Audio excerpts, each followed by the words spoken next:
Aaron Tuttle here. It's storm season in Oklahoma, and with that comes torrential rain, high winds, and hail. To protect your home and your family from these threats, the one roofing company you should trust is Ferguson Roof Systems.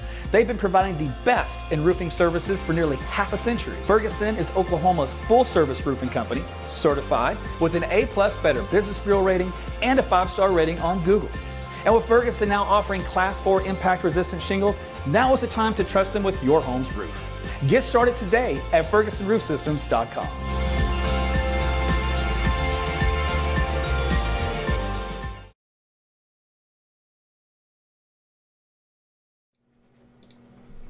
Hey everyone, Meteorologist Aaron Tuttle with you. Back it is. Boy, sometimes my words just go ahead of the sentence. I'm like, what did I just say?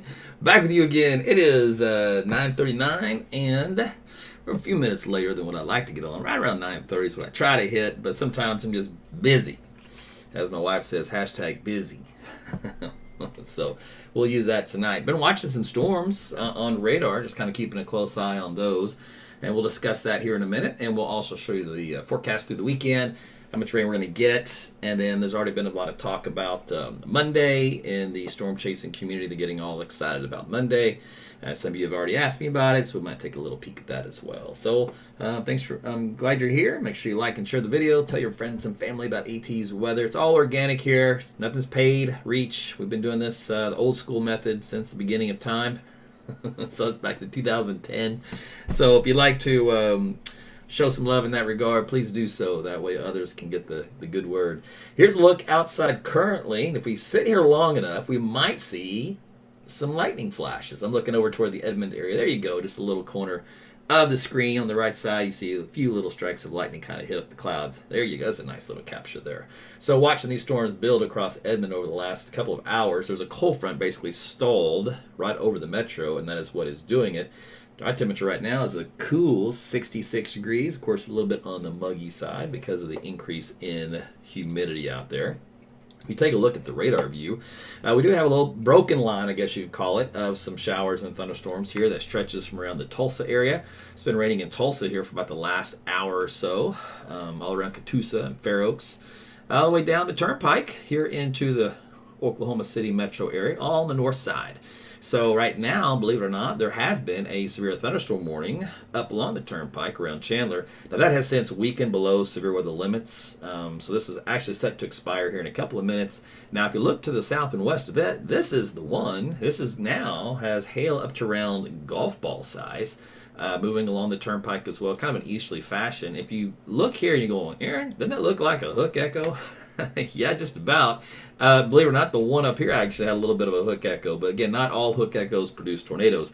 And I'm going to show you why that is. But definitely going to get a little bit of hail with this one since it's kind of peaked in intensity here north of Hera, around the Fallas area. Let's take a look at the wind field and the atmosphere. So if you look at the shear, our winds are only around 15 knots here at the surface. They go up and turn with direction to about 15 knots to eventually westerly. So we have an okay wind shear as far as the directional turning, but the speed shear is pathetic, and that's why these storms did not produce tornadoes today. Now, they had a cold front, a weak front that they're on, and sometimes you can get a little spin along that front to get ingested into an updraft, and that can cause little fun stuff just briefly.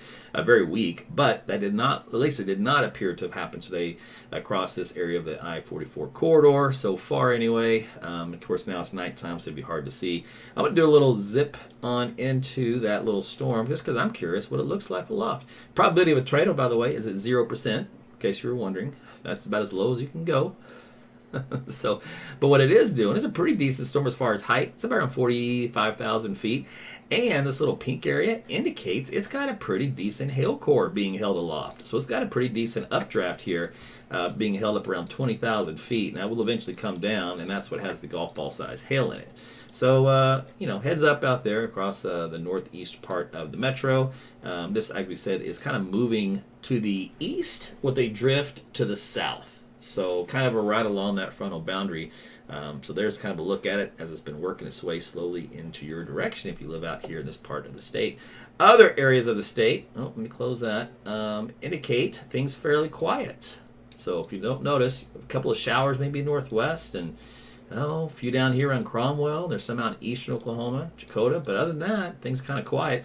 You have to go down to Texas to get some big storms. Speaking of which, there were quite a few hailmaker storms down here, and even some tornadic storms. If I zoom way down here into western Texas, so there was some chasers here that caught these little tornadoes that were confirmed. So I don't know how many. Let's see, but there's a couple there, town of Noodle. Let's see, there were some others right along the highway. This is near Truby, and let's see, there's another one in Holly. Okay, so Holly was the one that I want to talk about. So my good boy Jeff Petrosky, he was out here chasing, and he did catch this Holly tornado live. He had it on Twitter today. And then after the chase was over and the tornado dissipated, he surveyed the area. So I'm going to play a clip of, this is very interesting. So this is basically right after that tornado moved through that area that I just showed you on the radar map. So he narrates and talks how the tornado was here across the central part of the field. And then he talks about the important part, and that is seeking shelter. And he references what happened to the family in the house to his left here and where they took shelter and what happened. So it's about a minute long, so we'll play it. Hopefully the volume is okay. If it's not, let me know in the comments section. But I'm going to go ahead and press play and let's see what happens. It's about a quarter, half mile wide. It's checking out a lot of houses here. This family here had a residence of about 5. They saw the tornado in the field. It was very wide, and it took their house, and it destroyed the house. I mean, it's heavy damage. House next door has heavy damage, and the tornado continued its track southeastward here, just west of the highway that's south of Anson, down on toward Abilene. Emergency vehicles are still responding to the area. No injuries in this area. Everybody's been accounted for. I checked on the lady. She's got family coming to take her to a hotel here down in Abilene, but the family all survived. They got in the closet, interior center closet again. When you have a tornado and you think about, if you look at this garage over here, see how the garage collapsed, you got those big open doors, and a lot of times when the tornado implodes the house or sucks the door out or implodes it, the garage walls will collapse. That's very common on houses. Same thing on metal buildings. But when the walls and the outer garage doors give way, the building will collapse around you, right? You see the cars. So they stayed in the center back part of the house, and they got everybody, all the family members, in an interior master bedroom closet. They have a double closet, you said, and all five family members, including the dog made it as well. They all survived because they got in the center of the house, stayed away from the outside walls. You see, this is the northeast corner. It collapsed, big heavy block wall there, the northeast corner here, and the south northwest corner collapsed, which is the garage area. And but they survived the center of the house, thank goodness, right? So there you go. So I wanted to put that on there real quick before we continue because I want to tell you how important that is. Again, that was Jeff Petrosky. He's on Twitter. You can follow him, or X, however you want to call the platform. Because we talk about this a lot, and I always mentioned, it's always when you're seeking shelter from a tornado, the lowest floor, away from all outside walls and windows, get in the middle part of the structure. I always say a bathtub or a bathroom, a closet, stairwell, whatever you've got. And that was a prime example. So he talked about how the garage door is often an area that collapses first just because of the stability issues. It's not a very strong place, and it causes a pressure differential. So that kind of causes that corner of the house to collapse. But if you notice, that house sustained quite a bit of damage. I mean, it was shredded on the outside. We don't know how strong the tornado was. Obviously, it's pretty significant, so maybe it's an EF2. But in that particular case, the outside, there was still some structural integrity. Parts of the roof were gone, but they were all safe. All 5 members and the dog in the middle in the closet, and they came out fine. So just another example of what you do when you do have a tornado and what happens. That was a great teaching tool, so I'm glad that he documented that for us. And for his followers. Okay, so let's move on to the rest of the forecast here. So as we talked about, we do have a weak front. It just lost a lot of its steam here, but it is still kind of snaking across the Oklahoma City metro area. And it will continue to kind of slowly ooze overnight tonight down to the south a little bit more. And there'll still be a little bit more rain with it, but not a whole lot. If you look at the satellite infrared, you can see that line going up right here. That's the frontal boundary. Then those little storms down here into Texas continuing to go on as well. All right, well, the Storm Prediction Center continues that risk of severe weather overnight here across the same areas of Texas, and just a little marginal kind of area for us. And if we look at the issue for Monday, a little sneak peek, the AI algorithms like this part over the kind of basically eastern half of Oklahoma, and the Storm Prediction Center has also kind of outlined a little area there. And again, we'll talk about that here in a minute. The short-term AI model for NATOcast still likes that area in western parts of Texas, and then that little green area for us, which is kind of what we talked about, kind of more like a little funnel type deal. If the tornado were to happen, be extremely weak and very small, very short-lived. So not one of those things like we just discussed there with Jeff's situation. Okay, upper levels of the atmosphere. Let's take a look at our storm systems. Is there anything coming our way? Well, if we look up north, that's where that big spiraling motion is. That one's not going to bother us. If you do look kind of in a southwesterly flow that develops, there's a little bit of energy that kicks out, a little bit of instability and lift in the atmosphere. And then this guy right here is the main show for Monday. Very elongated, though. And let me see, the last path, more due east. So not really dropping down much. Usually, if it's too far north and we're on the tail end that kicks out, we're capped. And then this kind of influence will affect the central plains. So we'll probably talking about South Dakota, Nebraska, and Kansas, and not so much Oklahoma, if this were to translate eastward as it looks on the map. This is our shorter range model. We can look at the global models here in a minute and see how they compare. Meanwhile, let's see. I just want to jump to the precipitation here, so we'll make this a little shorter tonight. So there's those showers and storms the model sort of picked up on. You can see a little bit more develops during the overnight period here in central Oklahoma. A few of these might have a little bit of hail and wind with them. They're kind of in the borderline of severe weather. So don't look for them to be, massive storm makers in the damage department, which is good for overnight stuff. There's 2 o'clock in the morning. There's 3, 4, 5, 6 moving down to southeastern Oklahoma at that point in time. And then that kind of moves out of the state. And there's a little lingering stuff there in the morning hours way down there in southeast Oklahoma. And that's it. And then we're kind of quiet here for Friday. So that's good. I like a little break in the action, wouldn't you? And then as we head into Friday evening, this model doesn't detect it, but right around Friday at 5, 6 o'clock, other models do have thunderstorms here around the Childress area that kind of grazes southwest Oklahoma before falling apart. So I can see that happening. So even though Friday's mostly dry, there still may be some evening storms out here in southwest Oklahoma that are weakening as they cross in from Texas. So just a heads up for you guys down there in Altus. Now on Saturday, there's a line of thunderstorms showing up in the data along another cold front here at 7 and 8 o'clock in the morning, moving through the northern half of the state. This from Tulsa to Oklahoma City about 10 o'clock in the morning. It looks like it's a pretty quick mover. This was a little stronger. So by lunchtime and afterwards, it's already moving into southeastern Oklahoma on Saturday. So if you do have plans on Saturday, you're going to have to plan accordingly. If you're in the northern part of the state, you start your day with rain. If you're in the southern part of the state, you start your day with some sun. And in the middle, well, it's stuck in the middle with you, right? And then, but at least it's a short period of time, right, for rain. All right, so then on Saturday night, we'll zip past that. And then there's that new round that comes in after probably about close to midnight in western Oklahoma. So there's 11 o'clock there. And then that activity moves eastward during the overnight period on into Sunday morning. So there you go. So a wet start to our Sunday. And this activity is slow to move out. So expect scattered showers and thunderstorms on Sunday. We should probably get some clearing across southwest Oklahoma first, and that clearing will migrate during the day. So late Sunday afternoon, we may be able to salvage this part of the state as well. So maybe here is all dry for Sunday afternoon, after a certain time frame, and then it's still wet in this area.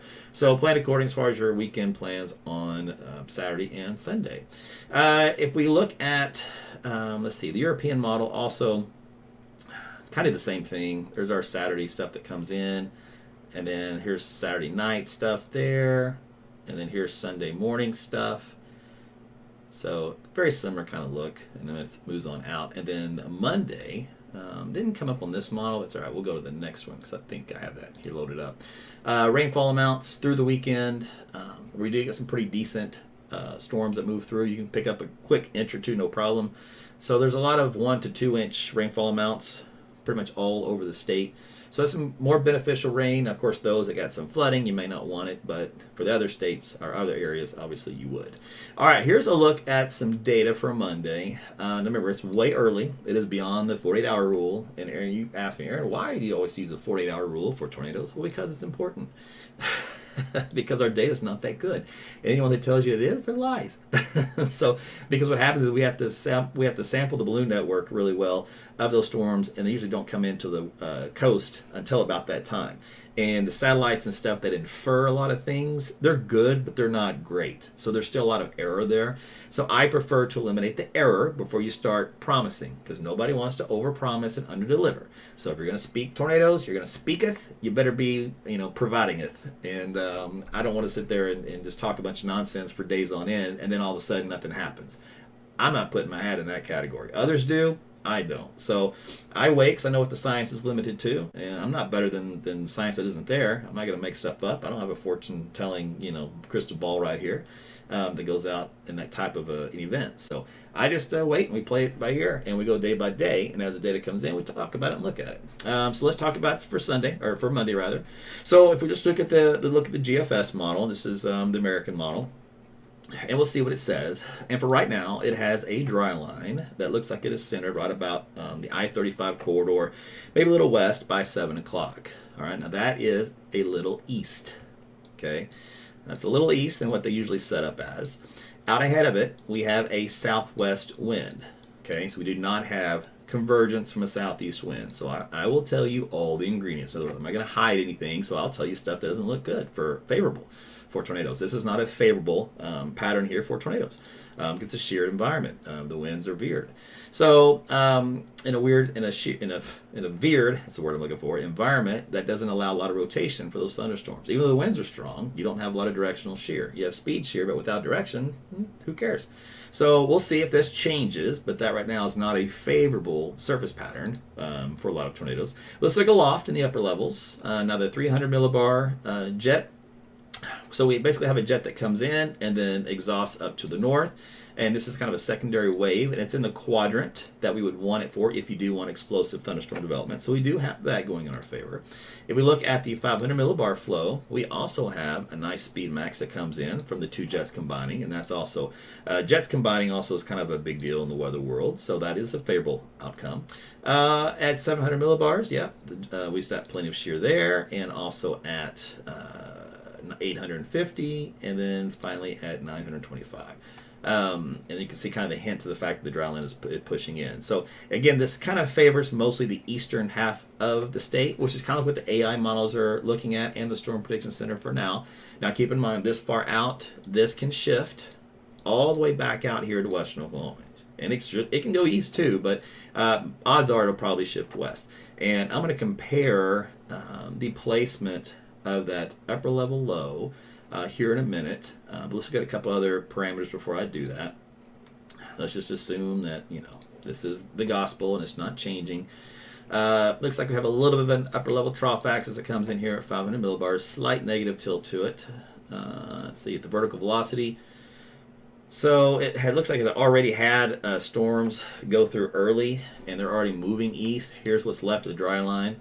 So which means it fired storms probably right around 3 o'clock when there was a lot of lift on the dry line out in this position, which means storms fired right here along the I-35 corridor and then moved on off to the east by 7 o'clock. So a little bit of an earlier show due to the placement rather than a later show. Anything else? Severe weather, we can look at that here real quick. Cape and shear. So let's say it's an earlier show, and let's say that these storms will fire along the dry line out here and they'll move into central Oklahoma first. How does our forecast sounding look like at that point in time? Like I said, we have kind of the veered winds at this level, at the lower levels of the atmosphere. Let's see, convective temperature is 81.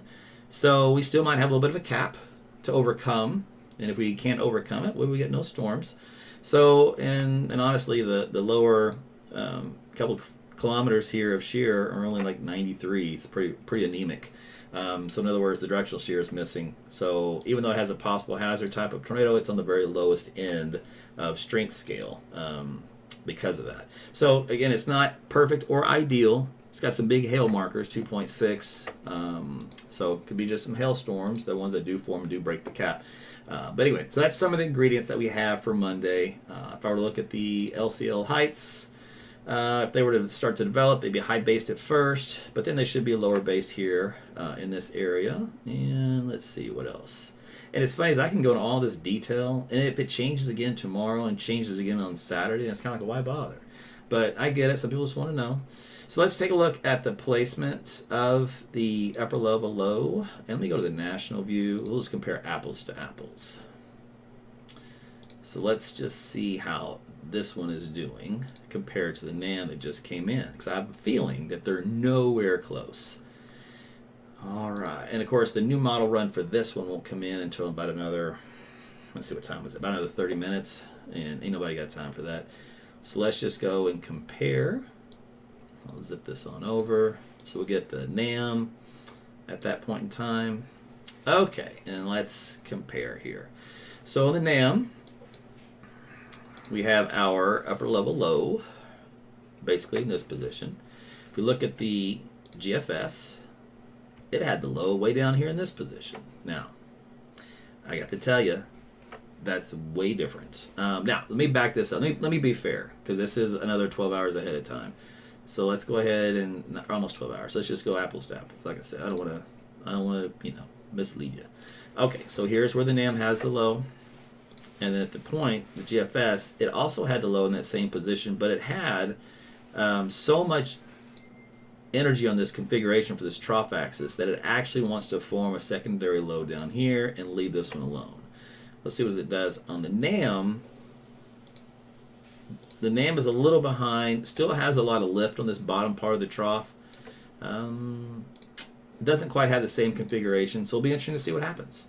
With the new GFS that comes in, does it still allow this one to take over and therefore kick out here, or is this one going to be the main one? And it's just a elongated trough axis. So an elongated trough axis, let's just say the low would be here, and it would move to the east a little bit.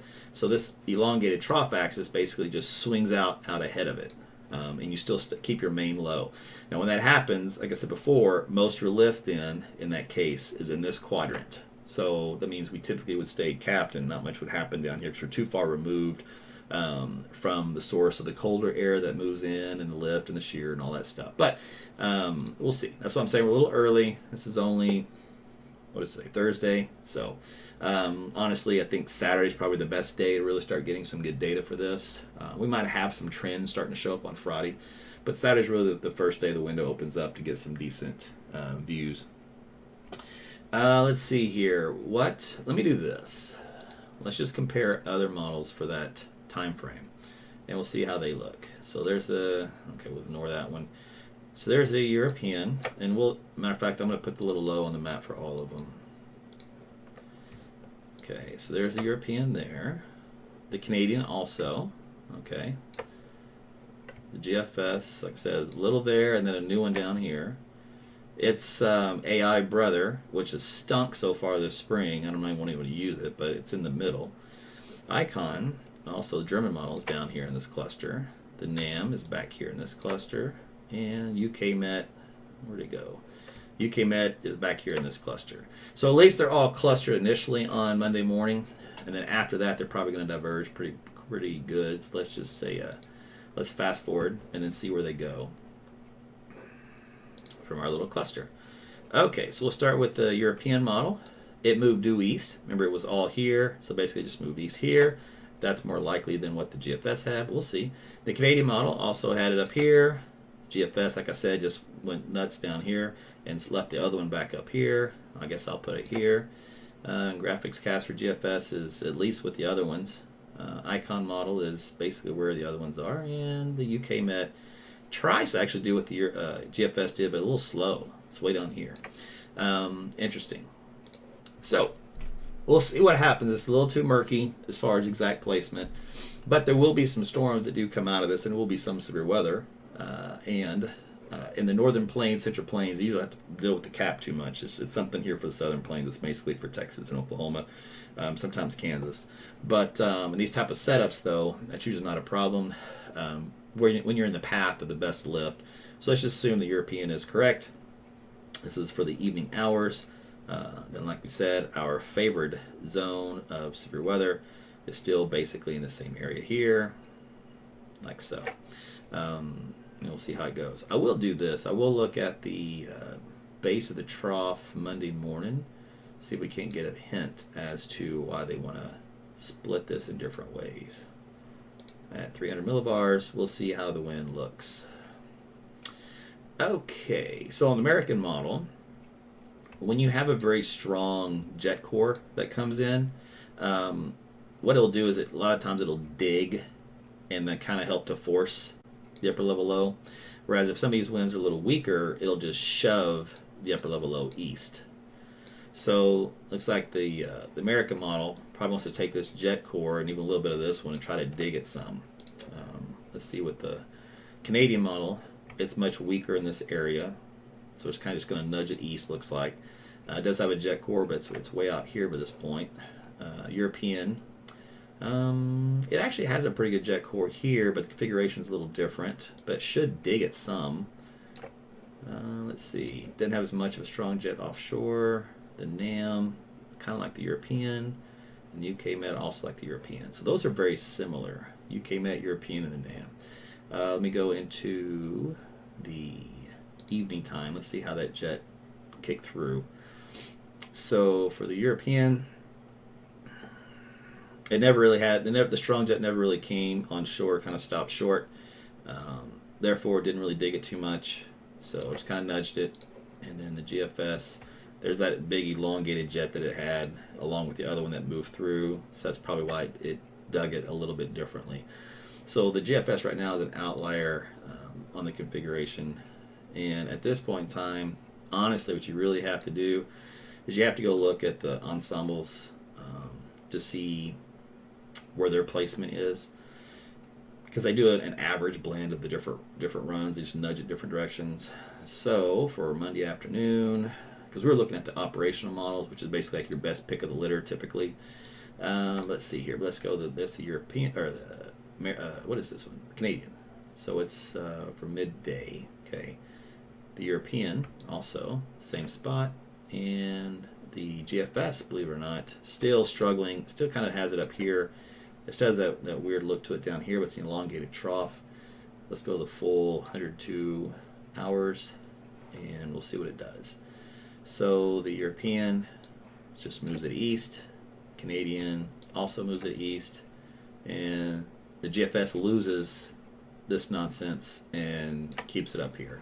So it basically has just a long trough that does kick out. So it's favored for, let's see, yeah. And that's a little bit different. Okay, this is important. Take this home. So the Canadian, we talked about the core of our jet. So this is, we'll split the jet axis, okay? So this blue area of wind speeds, we're going to go like this. So on the jet axis for the best lift, you want to be like basically in this little quadrant here. We have a new jet streak come in. You want to be in this little quadrant right here for the best lift. So in this particular case, for the Canadian model, our best lift is over Kansas in the evening, and of course that'll translate north a little bit. But we're on the not so good area of the lift on this side. You can still get storms on this side, but let's just say it's like a compression versus a lift mechanism aloft in the atmosphere. Okay, so that was the Canadian. If you go to the European, you look here, the jet streak is up here. So really, its favored split pattern is in this configuration for the lift. So we're not even anywhere near the good section because it shifted to the north. Now the GFS, see how it splits it, and it has this new jet streak coming in, and therefore, if you split it in half, look at that, we're right here in the nose of the favorite configuration. And if you were to come up to this here, you're also kind of favored here, and you're favored over in here. So the GFS is different from the other global models. Like I said, it's Thursday, so there's going to be a lot of talk. Now, what you will see, though, in the storm chaser and weather community, they'll pick the one that has the most dire, outcome. So take that for whatever you want to do with it. Temperatures here, real quick, 70s over the next couple of days, and then 80s for Monday onward into next week, and then back to 70s again. So kind of standard stuff for this time of the year. Overnight lows will be more into the 60s now, so your Bermuda grass will start to grow a lot better. It looks like we do get a little bit of cool down here toward the middle of May. A little hint for severe weather when overnight low temperatures get into the 60s. When overnight lows are in the 50s, that implies you've had a significant cold front intrusion, which means drier air, which means no severe weather, or very little of it, and the magnitude of it will be very, very low. So anytime you get your dew points here in 60 plus, that is when you've got the juice coming in from the Gulf of Mexico, especially if you can get yourself into some 80s. This is all signals of where you have a better opportunity for severe weather. It doesn't mean you're going to get it. It just means that you have at least have some ingredients that you didn't have before. But just throwing that out there. It's just an additional little information for you. Okay, so Vicky says, what is happening in Meeker? Let's take a look at that radar here real quick. We just finished the forecast here for you. So this little storm, let me just jump to the very end frame here. So Weather Service has issued our severe thunderstorm warning on it that we talked about before. We mentioned it had a lot of hail with it, right? So if we look here, we still have some golf ball size hail, and it looks like it's probably coming down. It is. See, look at the height of it. Up around, I mean, it got to almost 30,000 feet. All right, this whole thing was a big hail core. All right, and now if you look here, that next scan, look at it start to drop. Look at the next scan, dropping. So that means the big hail is dropping, if you're in the path of this storm right now, that means you get the big hail, unfortunately. And it's up around golf ball size in the algorithms. And, oh, sorry. Oh, I hate when I do that. Jody's like, your maps aren't showing. And I say, too bad, too, because I just showed you a really good map. Let's do that again. All right, here's your storm. Sorry about that. Here's your storm. Again, there's your hail core right there. All right, let's go back and back. All right, so you see the hail core at 30,000 feet. Now you can see it, right? Come on, Aaron. And then you go to the next frame. Look how it starts to drop. And the frame after that, boom. So there's your big hail core is coming down. Therefore, your big hail is coming down at the surface. All right, so glad we got that squared away. Thanks there, Mrs. Tuttle. And thanks for yelling in the comment section. So what we have, though, actually, believe it or not, is a little bit of a hook. You see that? A little bit of a notch on the storm, like we talked about before. So for that to happen, you have to have at least a little bit of rotation in the storm. It also kind of helps because you get the strong updraft. And then you have the warning criteria on this, which I'll go ahead and read for you. Put this on this screen. It's a little bigger. All right. So they had 2-inch size hail in the wording, it looks like. Storm moved to the east at 23. So they say thunderstorm damage threat considerable because of the hail size. Winds gust up around 60 miles per hour. Not moving, at a very big pace. So what's left of it will hit Prague and Payden here by 10:50. And of course, this is passing on the north side of Meeker. So 1, 2, 3, about 4 miles north of Meeker is where you'll start to get into the hail. So if you live in Sparks, you're going to get the hail as well. Pretty much right along Highway 18 that runs in and out of Sparks. So, and 18B. So that's pretty much where the little hail core is going to pass along. Let's see what else we have in this storm. We can take a look at the winds, and we'll see if there's what the algorithm says for like wind gusts. By the way, if you look at the velocity component, there's not like a huge, what we call a couplet, right? Which shows the big red and green that are rotating for very hard. Doesn't have that in the data. It's very, very light reflectivity value. So for example, if I were to pixel query this, 20 miles per hour, 9 miles per hour. See, it's not like we're tracking, 60, 90 mile per hour inbound, outbound winds. We're tracking 10 and 18, something like that. So there's a little rotation, right? But it's not anything that's like tornadic. If we look at the downdraft gust potential, let me see if this product is working. Sometimes this thing works and shows me something. Sometimes it doesn't. And I don't know what the difference is. I don't know what has to happen for that little algorithm to kick something out, but it's not doing anything. But the Weather Service does say 60 miles per hour for downdraft potential as the storm cells collapse and that big hail comes down. Because usually as the updraft, starts to collapse, that wind that goes up has to come down. So that's hence how that works. Let me see what else on here I could show you. Let's do this. Oh, did I tell you what the probability of a tornado was? It was at 0% in the algorithms. So I lost my little area of rotation. That's not even there anymore. It was a little guy here, and he's already gone. But anyway, so that's a look at the storm. So if you guys are worried about this particular thunderstorm, it's loud. It's got lightning with it. See all the little strikes you see here? So a lot of lightning with it. Like I said, some big hail, but that big hail is coming down as we speak. Matter of fact, I can do another look to it. We'll do it 2 ways. Cause I don't know how soon this product updates. Yeah, this product is still about 10 minutes behind. These 3-dimensional products are cool, but they're not real-time products. They're post-processed, so there's always a little lag in the data. But it does show some cool features. In this particular case, it shows you how what's left of your hail core is right here. So not nearly as large and expansive and tall as it was before. And then that's indication that the storm is weakening also. Now sometimes you can go through a cycle and that hail core will drop and then a new hail core will get rebuilt after the fact if the storm continues to go and if the environment is still favorable.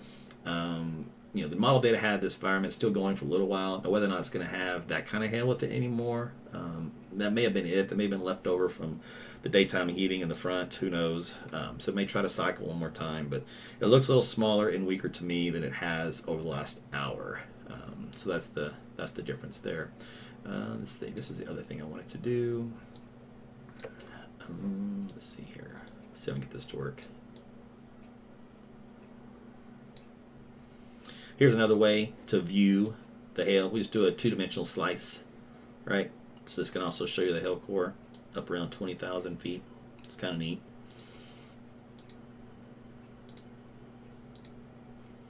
And you can even see the little column of rotation, believe it or not. So where the red and the green kind of come together, this is where your little column of rotation is, up to around 8,000 feet. So it does have just a little bit. Just enough to kind of keep that hail going. Other than that, that's about it. Just a nice little baby storm. So there you go. All right, that's it for me. I like it, Shelly. WDAS. We might have to get that hashtag trending. You guys want to do that? Start a new hashtag WDAS. Do you know what that means? I don't know who started it. I think Mrs. Tuttle tried to jump on there, of course. What did Aaron say? But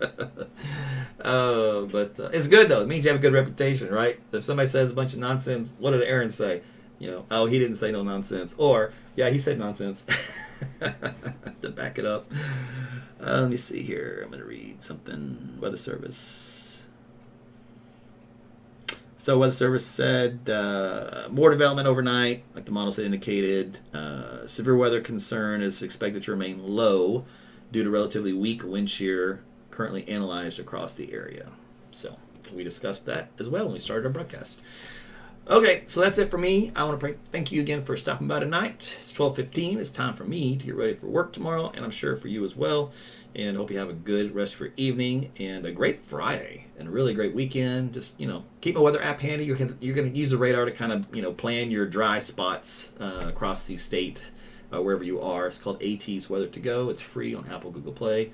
I've got a new update coming out here soon. So if you've used it in the past and you stopped using it because it wasn't working right or was buggy on your phone or whatever, this will probably fix some of those issues. Also on your phone, just not for my app, but others, just FYI, I found out if you're running low on memory or storage, my app won't work well for you, and neither will probably some other apps. So make sure that you make plenty of storage on your phone. And on iPhones, you can buy storage for the iCloud and everything, and believe it or not, that makes a difference. So if you're having trouble with your mobile devices, just make sure that's not a hang-up on that. And that's about it for me. Okay, guys, have a good night. Sleep well, and we will see you on the next broadcast. Take care.